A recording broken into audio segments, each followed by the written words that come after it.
Ito naman yung aking mga bro. Dinidevelop. Pag-aari ito ng aming ina. At hindi pa naman ginagamit ng aking mga kapatid. 5 kasi kami dito eh. So, tinaniman ko muna. Ayan. Ganyan siya kakalat. Ganyan talaga pagka magtatanim kayo ng kakao. Shaded siya. Tapos, yung mga hayaan yung malata dyan sa lupa. Kasi dyan nagbabahay yung mga midges. Maliliit pa to ang aking mga kakao dahil nga na-damage siya ng bagyong Odette. So yung iba, bagong palit. Bagong tanim ba?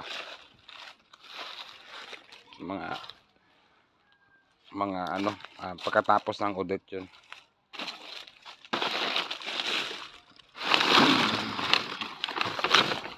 Ayan, ganyan siya dapat makalat. Ito, may natapakan pa ditong talim.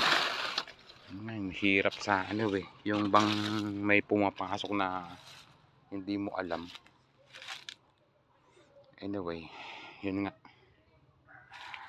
So, ganyan pa lang sila kaliliit. Ilang taon pa yan bago, kasi walang abono dahil wala naman tayong pambili ng abono. So natural lang siya. Tsaka mahirap siyang diligan eh. Paakyat to eh, pakilid. Kaya umaasa lang ako sa ulan. Yung dito sa bandang baba, malapit-lapit, yun lang ang nadidiligan. So 300 to. More or less, kasi hindi ko naman eksaktong nabilang. Kasi nga, tanim lang ako ng tanim. Nagbabase lang ako dun sa bilang nung itinatanim ko. Kumbaga, halimbawa, may 100 piraso akong itatanim, yun lang. Tapos, dadagdagan na naman. Ganon. Pero yung, syempre, kapag may namatay,